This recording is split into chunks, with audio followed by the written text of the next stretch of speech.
Thanks again for joining us for Carbon 613's virtual speaker series today with Kate Burnett, COO of Bridgehead Coffee. We are waiting for a few more people to arrive, but I'll introduce EnviroCenter and Carbon 613 and our speaker as people trickle in before we get started. So for those of you who don't know us, EnviroCenter is a nonprofit environmental organization based here in Ottawa. Our core mission supports sustainable lifestyles, which means that we encourage people to take action on climate in their own lives, in their homes, their workplaces and businesses, their communities, and right here in our city. By pointing folks toward practical ways to reduce their environmental impact, we help them make positive, lasting change. Our four work areas are green homes, green transportation, green business, and green lifestyle. Today, we're here to talk about green business, and EnviroCenter's Green Business Program, Carbon 613, is hosting today's event. We help local businesses achieve their sustainability goals by sharing knowledge, resources, and tools for tracking greenhouse gas emissions and setting a reduction target.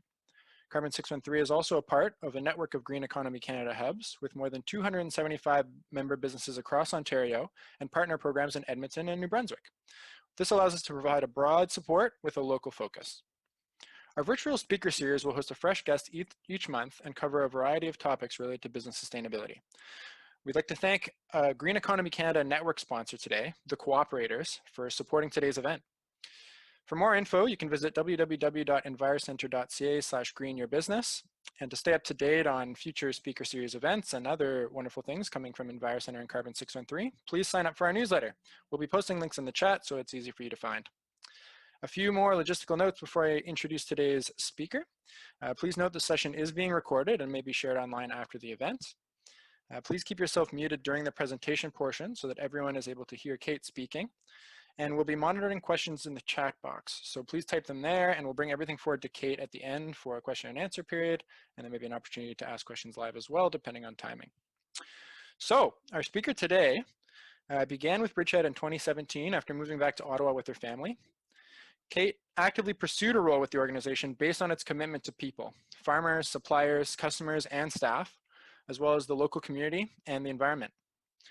Kate has traveled to over 30 countries and has been lucky enough to been able to volunteer in South Africa at a camp for children affected by HIV and AIDS, as well as in Rwanda with youth affected by the genocide.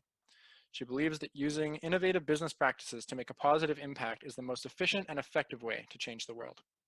Once again, welcome to everyone here in our audience and to Kate. And Kate, you have the digital floor. Thank you. Thanks, Evan. Everyone hear me okay? We're good? Okay. Well, thank you so much. I'm grateful to be invited to talk today. I'm going to try to talk for about 20 to 30 minutes. Feel free, if there are questions, I'm happy to answer them as I'm going. Otherwise, we can make sure that there's lots of room at the end to talk and have a discussion. So just to give you a little bit more of a sense of my background, I'm Ottawa born and raised, and left when I went to school for my undergrad. And then beyond that, I have always been heavily involved in camping and sort of a traditional residential summer camp experience from when I was young. And that's partly where my love for the outdoors and the environment has come. So I began to do that full time to run a camp called Camp Candelore as the assistant director for a number of years. And then I ended up going back to school and doing a master's in business. I really was fascinated by the business world and the business side of things.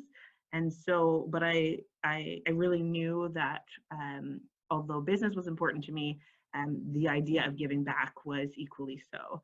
And so when I finished my degree out at the University of Victoria, I was introduced to an organization that if you didn't know 6 months ago, you probably have heard of now, called We Charity.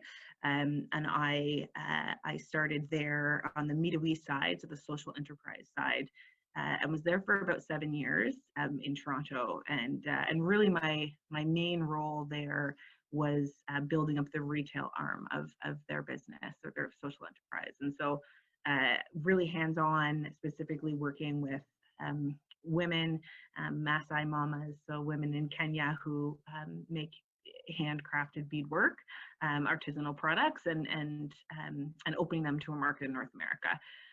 And that was a really exciting time. We were growing like crazy, and it fulfilled that sort of need to have a give back and a sort of a fair trade model, which was really important to me. And I ended up growing into a role that was focused a little more on business development, and then ultimately joining the executive team for We. So I did that for about 7 years, and then I found out I was pregnant with twins and thought it was time to move back to Ottawa with my family, and that's where my parents are and my sister are here. So it just made sense to come back home, which I did about 3.5 years ago. And naturally, when I was looking for an organization that was that had those sort of values, that broad definition of social enterprise. There's various definitions, but sort of that broad business, but built in with sustainability at its core, and both on the environmental side, but also on the people side. And Bridgehead very quickly was obviously a lead contender in the Ottawa space. So I ended up getting very lucky and meeting Tracy, the founder, and we hit it off, and sort of the rest is history. So I've been with Bridgehead for coming up on 3.5 years, and my main role is working closely with all of our coffee houses, our kitchen, our roastery, and supporting the team there to make sure we can deliver on a really excellent quality cup of coffee, and also a really great customer service experience. So I've absolutely loved that. And if you're in Ottawa, you've probably heard of Bridgehead, but I'll just give you a bit of a background on the organization, because it's fairly fascinating. So it's Bridgehead's 20th year this year, in the Bridgehead form that you would know now, in the coffeehouse form. In 2000 was when we built our first coffeehouse. But really the history goes back further into the early 80s, which is sort of fascinating. It was actually started by United Church ministers.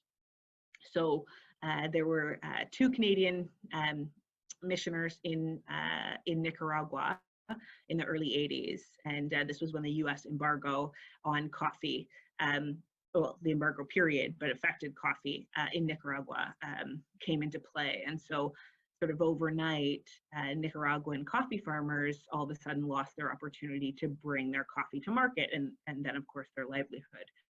And so what these mission workers did was decide to try to help sell their coffee for them. And so they brought it back over to Canada and literally sold beans out of church basements, and started to spread Bridgehead and support that way. And it grew over time into the 80s and the 90s, with more and more sort of artisanal products, more like 10,000 Villages, if you remember, really just supporting artisans around the world and bringing their products to market. But coffee was really their main product. They had a massive mail order catalog across Canada in the late 80s and 90s. And ultimately, Tracy Clark, who ended up founding the Bridgehead we know today, volunteered at this Bridgehead in the late 80s and 89. And then by the late 90s, she came back and sat on the board.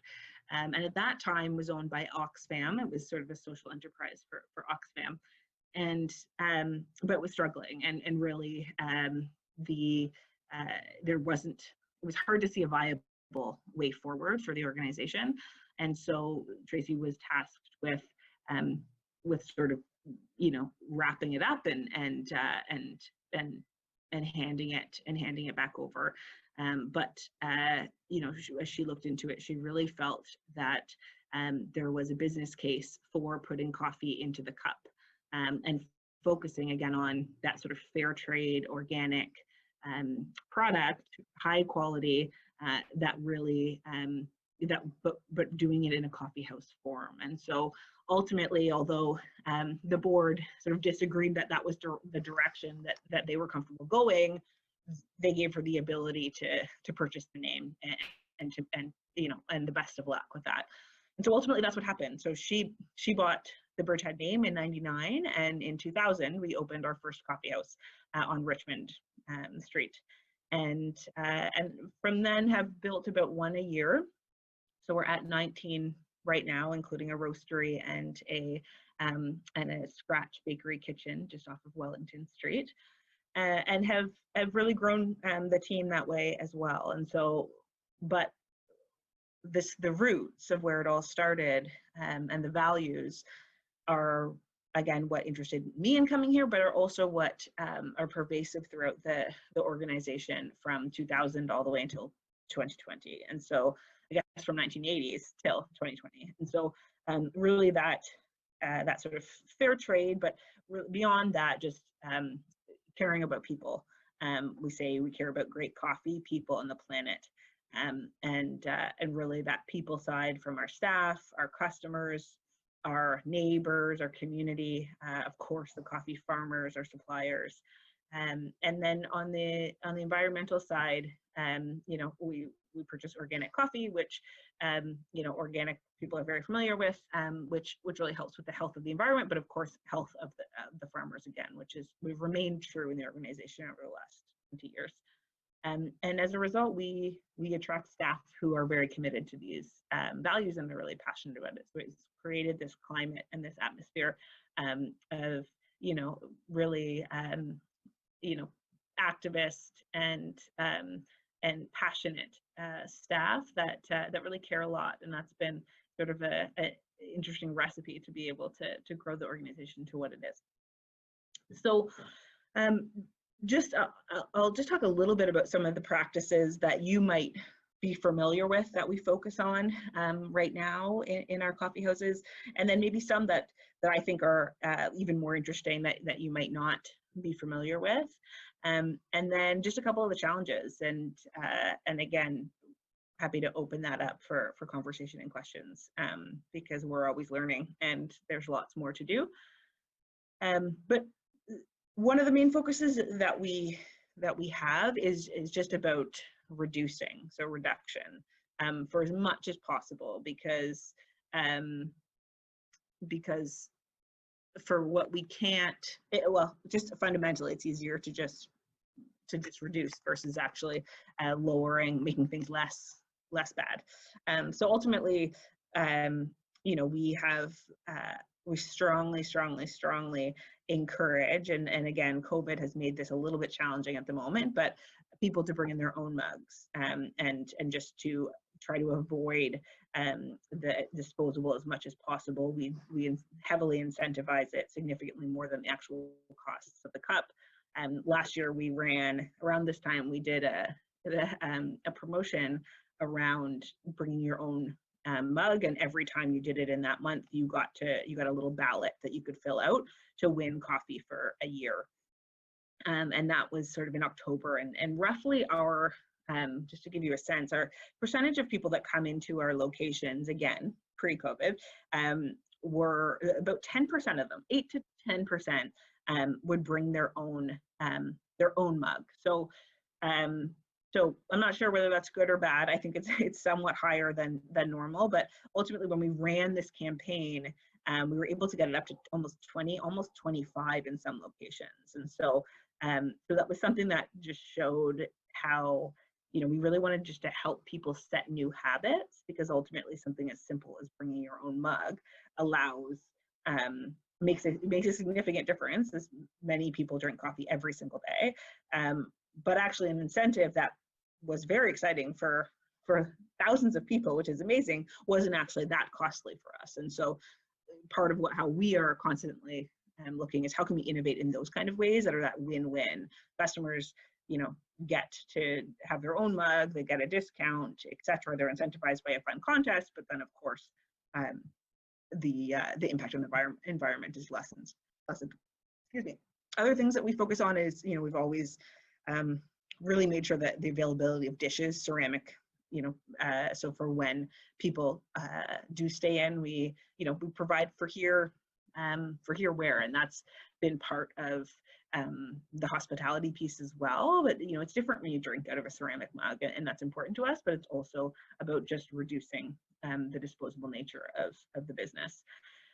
Things like on our condiment stands, you would see spoons for stirring versus wooden or any other type of stir stick. You know, again, wash spoons, no problem. But you know, if we don't have to throw it out, let's not. Same with sugar. You know, we put sugar in dispensers versus actually putting them in little packets. You know, just using paper as much as possible over plastic.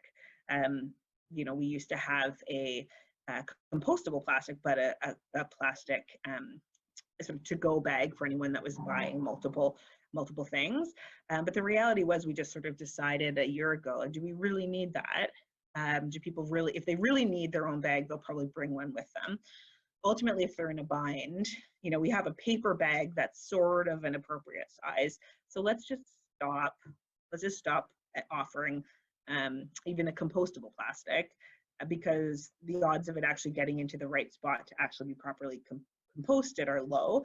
And, you know, is that really necessary? And so ultimately, we've just started to reduce in that way, and just stop offering some of the things that we think or people think they need, but ultimately aren't a big deal when you remove them.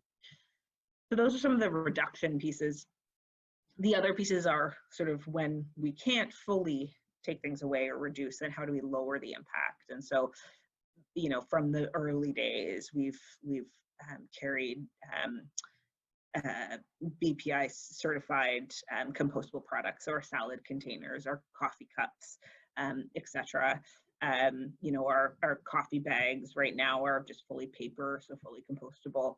And just as much as possible, if we can't use paper, which we try to do as much as possible, then how can we make a product that is better than its sort of counterpart in the market? That's not always an easy decision, and we can talk about that in a little bit, but that's always been what we focused on.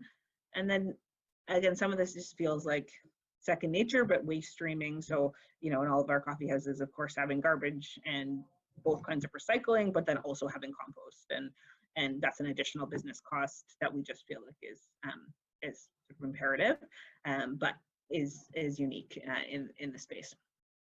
And then the last piece that we've sort of focused on with some of the things that you might see is really just trying to draw attention and get some awareness around what's going on. So when we had that first big climate march last fall, it feels like forever ago at this point, but you know, we knew that our staff were super passionate about it, and we also wanted to draw awareness to our customers. And so for the first time in our history, we actually closed our stores down for that march. So for, you know, the 4 hours or so, all of our locations shut down, and we paid our staff and that were working or supposed to be working, and we highly encouraged, didn't mandate, but highly encouraged all of our staff to attend and to really show their support. And so that was something that we felt were taking a big stand and educating customers that this was really important, and it was a time that you needed to stop and pause and you know, learn more, rally around this moment, and then of course take more action after that point. But that was sort of a defining point where we felt very strongly that we, as a local business that believes in the environment and supporting it for the long term, we wanted to take a stand. Some of the other pieces that that you might know, if you're a coffee snob or you know lots about coffee, you might be familiar with this, but I'll just high level talk about sort of two other pieces that we do specifically in our supply chain that are focused on that environmental sustainability and just sort of human sustainability and fair trade practices. So the first is really innovation around water conservation for our coffees. So for the typical washed Arabica coffee, which much of the coffee in the world is in the specialty space, and certainly most of our coffee is, there's a lot of water required to be able to get the bean to the state that we want it to be for consumption before we can roast it. And so that's sort of typically called a washed coffee.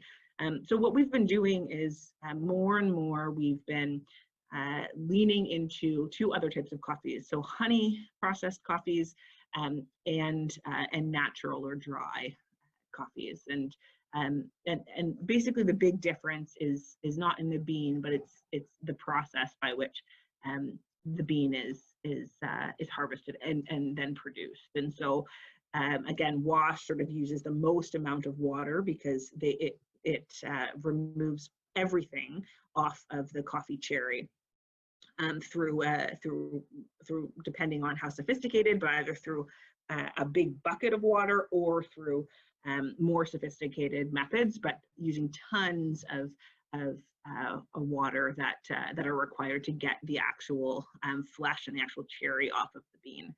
And so in some of the other coffees we've been bringing in and dabbling with are focused more on the natural side. So that's really dry coffee. So it actually doesn't take water. And so the coffee is, after it's been picked, it's actually left to dry with the skin on. So you'd see, if you can picture sort of a red coffee cherry, it literally is laid out in the drying racks without having that outer layer removed. And so it actually dries with the outer layer on and then is milled. And so what that means is significantly less water usage, but also it takes on different flavors. And the piece with that is they're often unique flavors that some people love, but some people don't like as much. And so it really just depends on what your palate is.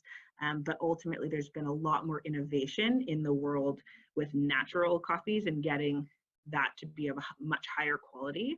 And so we have been sourcing, if and when we can find from our partners, natural coffees that really do taste excellent and are strong quality, knowing that the water conservation on that is huge. And then the honey is sort of in between. So there's partial removing of the flesh of the cherry and the skin, but not all of it. And therefore it does take some water, but not nearly as much as a fully washed coffee does. And so, so just by having that available and by trying to encourage our customers to try our natural and our honey coffees is something that organically we are promoting. But they certainly are, they have a different flavor than most washed coffees, but I would highly recommend you trying them when they do come in, because they're very unique, and again, much better from a water perspective. And then the second piece that you may not know about our focus on Bridgehead with coffee is really we use a price discovery model.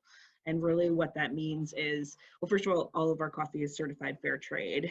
And depending on your familiarity with fair trade, just sort of high level, what that does is it sets a benchmark, sort of a price level that no matter what the C market actually says coffee is worth based on pure speculation,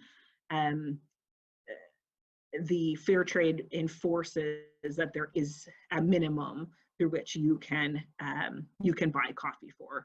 And so if the C market is quite low, like it is right now, and it has been for many years, where you can buy coffee for less than $1 a pound, which is completely unsustainable, the fair trade enforces a price point that is, 30, 50 cents above that, to at least ensure that that farmers are able to hopefully break even. So we're not even talking about profit, but at least make sure that there's some support that way. And so that's sort of the minimum level with fair trade, but really what the vast majority of our coffees are is a model well above this, which is sort of price discovery. And so again, paying at or significantly above fair trade premiums, but also the vast majority of our coffees are in the highest sort of quality ranges that you can buy, which means that we're paying significant premiums above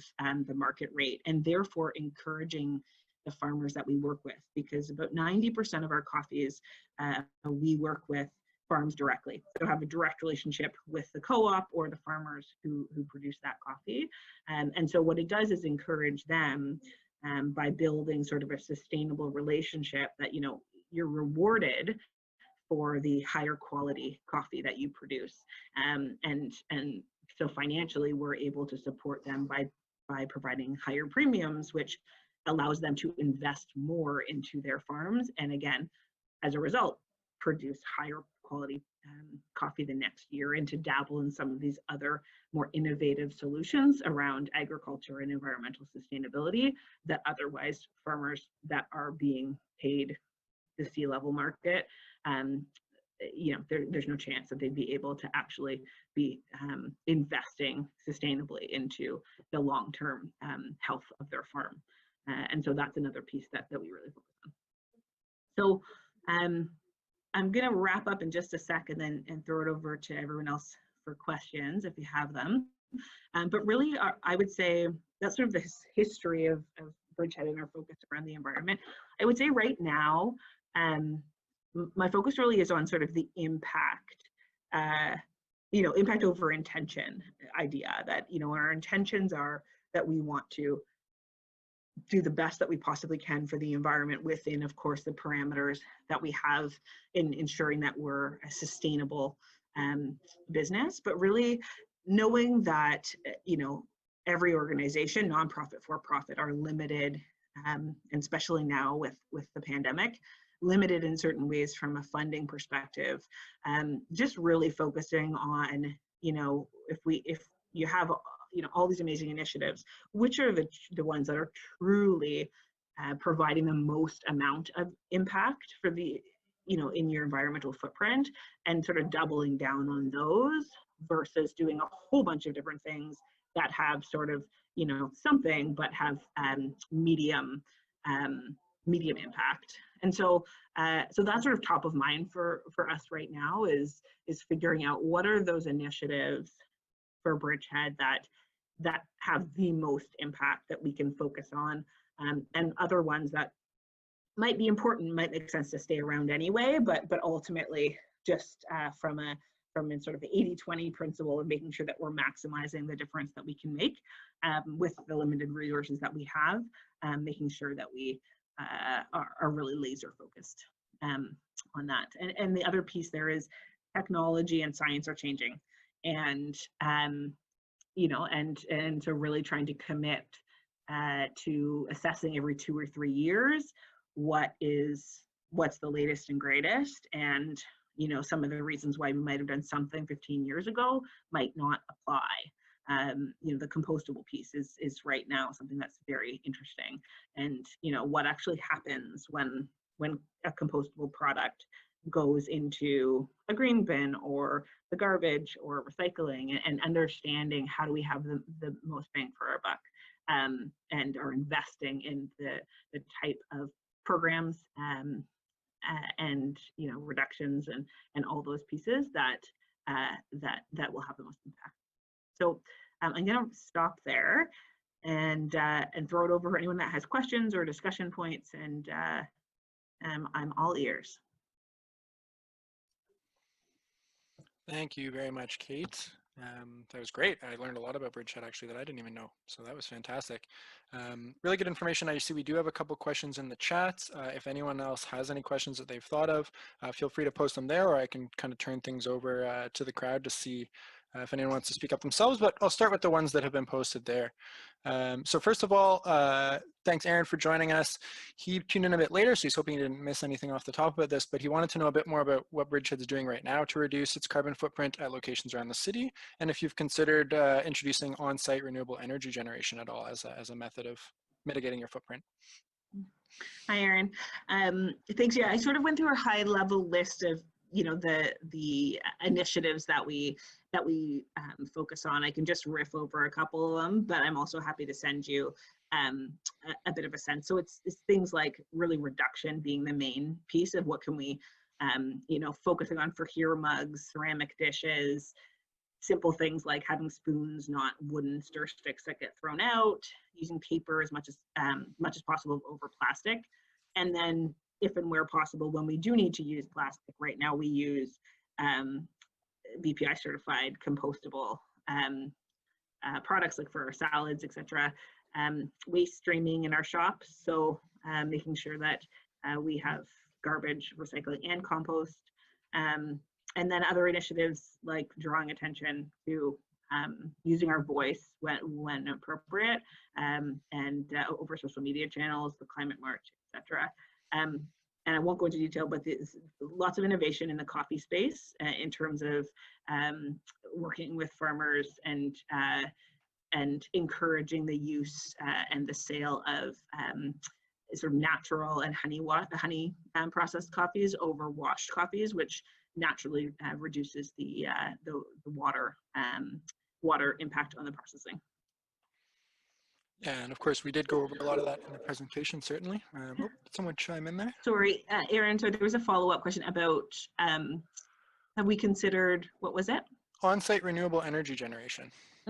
So I think high level, yes. Seriously, no, and not because we're not interested, just because it hasn't hit the top of the pile. I think sort of what I was saying at the end there was, I really believe that we need to laser focus on 2 or 3 initiatives and put our time, energy, resources, dollars behind those, and really decide what's going to have the biggest bang for our buck.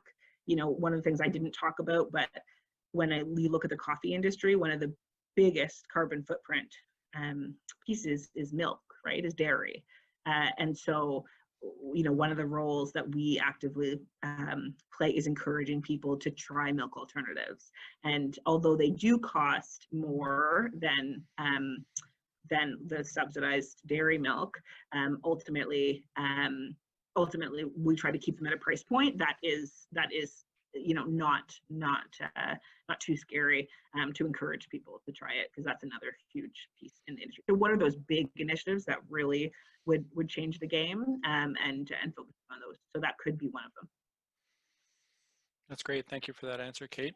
Before I get to the next question, it sort of spins me off into something I've been thinking about. Maybe we can talk a little bit more sort of around this.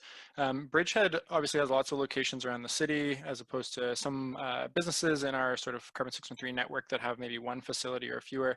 I assume that you mainly rent space, or do you own a lot of your locations outright?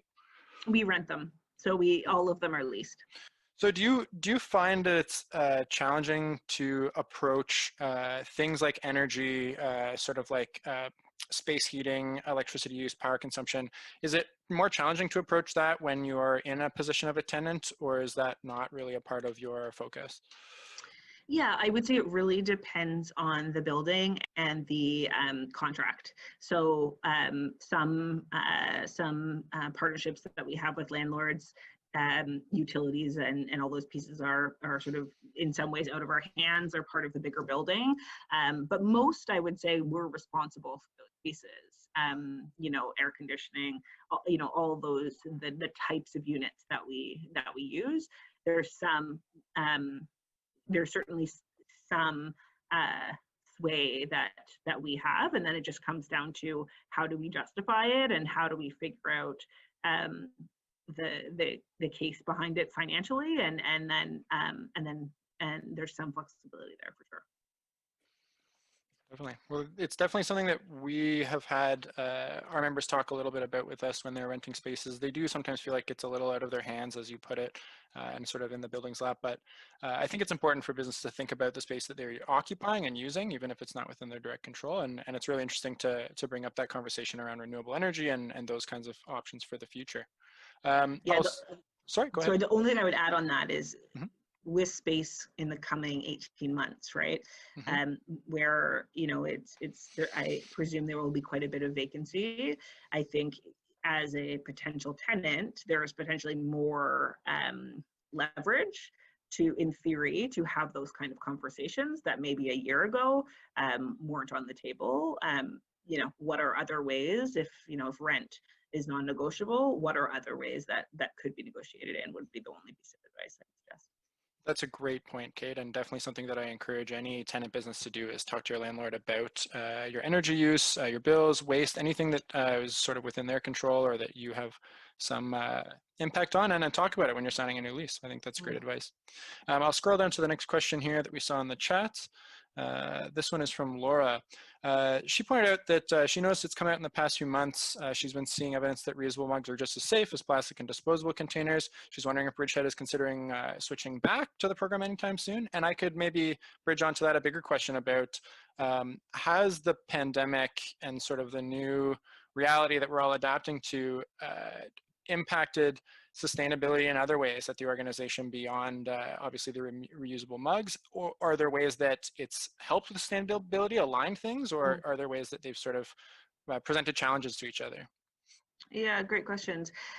Yeah, so the reusable mug piece is a really interesting one. So at the very early days, as the pandemic was just unfolding, and every hour it seemed like new information was coming out before we actually decided to shut down. We really held on to own mugs as long as, like, literally until we shut our doors, because we just felt like if you're still accepting cash, there's not, and again, there was so little evidence at that point. So anyway, so ultimately, because we believe that is one of the ways that we can make a big impact, and it's just about setting new habits for people. Really, it's people have water bottles. It's not very complicated to have a coffee mug. That being said, we haven't brought it back in yet, and I think there's a couple of reasons for that. Yeah, one is there is more information about it. I don't know for sure that there is definitive information about it. If there is, I am more than happy if you can send it to me to review it. So one is, are we for sure, like, personally, I don't think that it's an issue, but I also, it's not about me personally, right? And then the second piece is comfort level, especially with staff. And that piece is a balance, I would say. And I think we, not at the risk, of course, of the environment, but we need to be, there's been so much change and protocols and things for our staff to adjust to, that we have been trying to sort of say, okay, if we're going to add cash and we're going to open our washrooms, okay, let's do that. Let's give it 2 weeks before we do the next thing. And so it's easy for me to say at my desk that it's not a big deal, but being on the front lines with enforcing masks, and there's just so many wild cards right now that we're just trying to push the envelope, but be a little cautious and understanding with the staff. But honestly, I'm ready for it. I think it's coming soon. We're just sort of figuring out what the right timing is. But if you have an article, I've seen a few, but anything verifiable, I would be more than happy to read. Thank you. That's great. Thanks, Kate. It's good to hear that.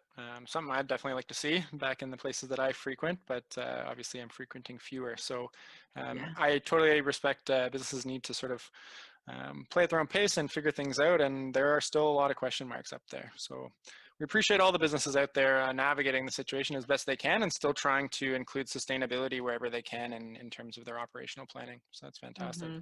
Mm-hmm. And Laura, if you do want to send that article over, I sure will be sharing some contact information after this, but I'm happy to connect you guys as well. One more question in the chat I see here. Thanking you for the informative talk, first of all, and then a question about the 100-mile principle, if you're familiar about local purchasing. So the question is, how does Bridgehead address the concern about sourcing locally in order to reduce carbon footprint when some of the best coffees are grown in developing countries overseas, which is something you've touched on a little bit today, but do you have any more insight in there for our guests? Yeah, I think, sorry, and who was it that asked that? I know I'm going to pronounce the name wrong, Okay. but it's Tajindrawati is how I would try it. I'm really sorry, it's a new name for me. Hi. Yeah, it's a great question. I think, so I would say we do our best to support local suppliers as much as possible in our food side of our business. It's not in everything by any means, but if we can get it locally, like our meats and our cheeses and our yogurts and our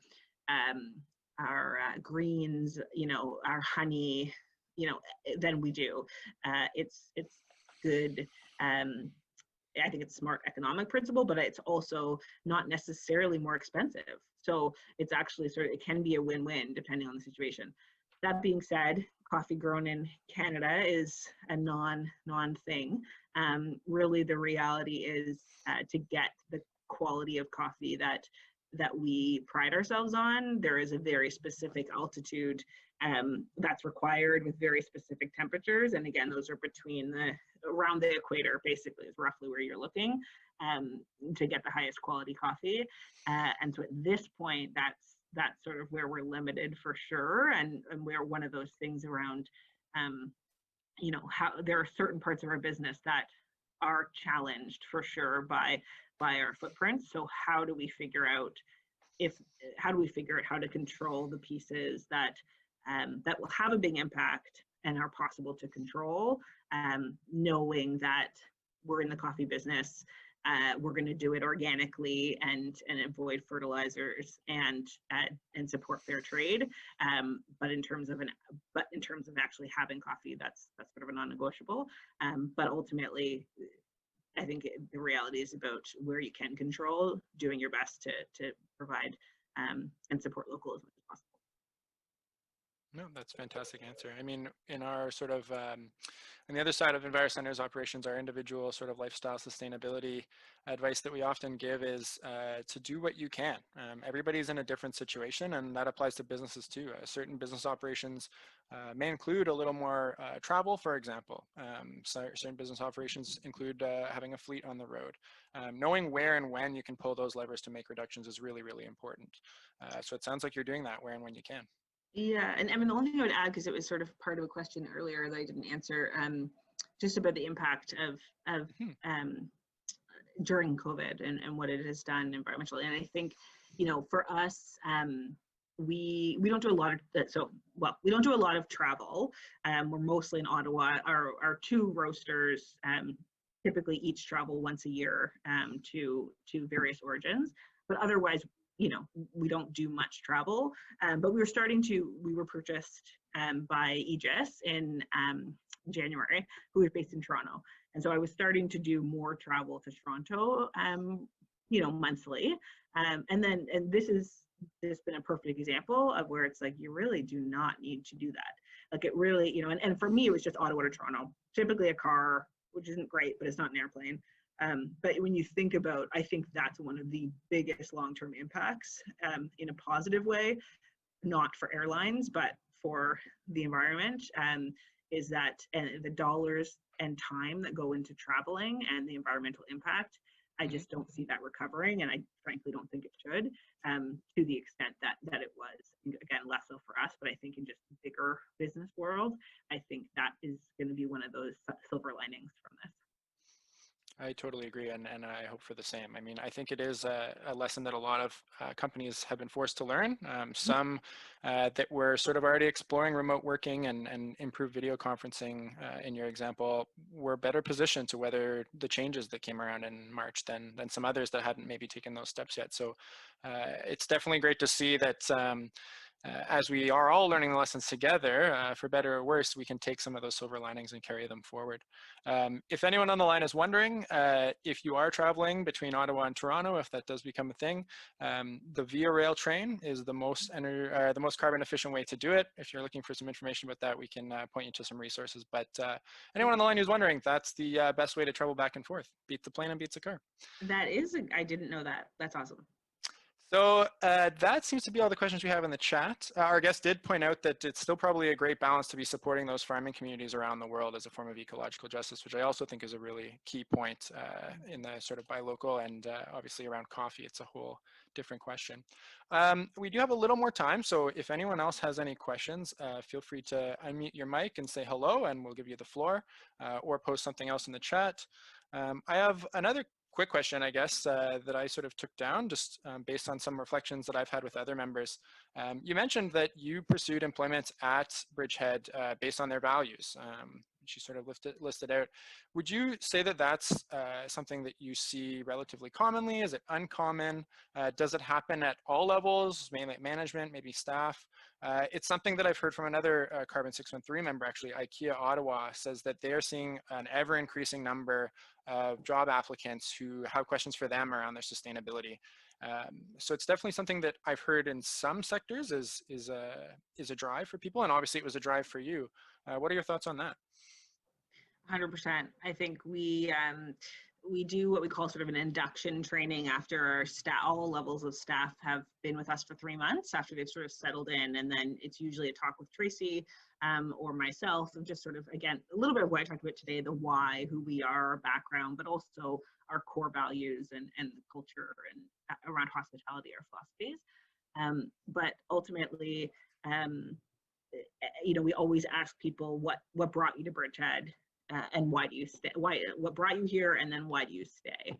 And hands down, the most common reason people come to Bridgehead is because of the values. So they just align themselves with, whether it's the environmental piece, whether it's the fair trade piece, whether it's the local piece. It is absolutely why people come to us.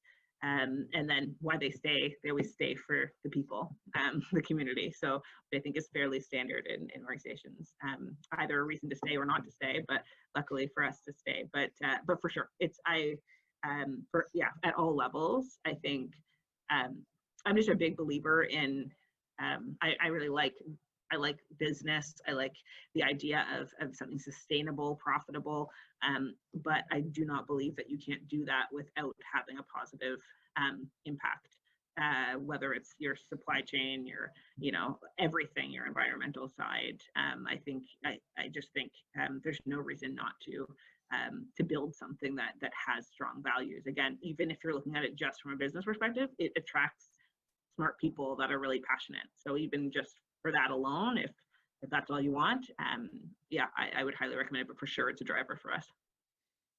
Fantastic. Yeah, so it seems like it's the case across sectors. Mm. I'll give anyone else a chance quickly to unmute and jump in if you like, and if not, I have one more sort of open-ended question before we leave off. So don't see anyone else jumping in. Thank you everyone who's thanking us. This has been a really fun presentation. I've really enjoyed talking to you, Kate. As one sort of final question, I guess, maybe more of a fun question. You talk about a lot of the stuff that Bridgehead is doing innovation-wise. Some of these dry and honey processed coffees sound really interesting. Do you, I certainly appreciate Bridgehead as an innovator. Do you see the industry following your lead? I know you're obviously a relatively small company compared to maybe some of those major ones like a Starbucks, for example, but I still imagine with practices like this and with some of the things that you guys have done, have you captured the sort of notice of some of these other companies, or do you ever feel like sometimes they're copying you and taking credit? I think I would say for sure and I think lots of little coffee shops would probably agree. I think for sure with the alternative milk side, I think the chains have been late to the game, I would say, but the little guys have been serving various different alt milks for years. Oat milk probably is the best example, which came onto the market for us a year and a half ago, and is now 18% of all of our coffee. All of our specialty coffee has oat milk, which it's fairly brand new, but the chains like Starbucks doesn't yet have it. Second Cup just launched it, or maybe Starbucks does. But anyways, they're I would see for sure they're watching and seeing what's going on in the market, but they're slow for it for obvious reasons. I think with the honey and the natural coffee, I think the challenge, it'll be, well worth, I don't know if you've had them before, they can be delicious, but it is a certain, it's not a double kind of coffee. So there's a certain niche target for it, and that would make it, I would think, difficult for a larger chain to bring that in. But it wouldn't surprise me if someone like Starbucks, who wants to focus on still having those unique coffees, could focus on something like that, because it truly does make a difference, especially at scale. And it's easier for the farmers, right? So, and less expensive for them. So it's a win-win as long as you can get the right profile. And it's not necessarily that easy to do. So if you can do it well, and you can also get paid quite a premium for them, which is awesome. But they're not easy to do well. No, that makes sense. No, and I think that's great. I always find it really interesting how some of like even a small business can really have an impact on their sector and on their field just by sort of taking some of those initiatives on and seeing where they lead and sort of leading by innovation. And I think Bridgehead is a prime example of that. Thank you. So I think that's all we have. I really enjoyed this presentation today. I'll just leave off with some quick closing notes. Thanks very much again, obviously, for joining us today and sharing all your insights. And thanks as well to all of our attendees who took the time to join us and learn some things that you can hopefully bring back to your own workplaces and your lives, and keep pushing the envelope on business sustainability in Ottawa and across Canada, or wherever you happen to be. Thanks again to the cooperators, our Green Economy Canada sponsor for the event. They supported us today and made this possible. Don't forget, if you're looking for more great events or information or the goings on, to sign up for our Carbon 613 newsletter if you have not already. The link was posted in the chat earlier, but I believe Mandy will post it again. She's been running the event, so for all of you thanking us, she deserves some credit too. And yeah, keep up with us, envirocenter.ca. Thanks again to everyone, and have a great afternoon. Take care. Thanks very much for your time. Thanks, Kate. Bye. Bye, everybody.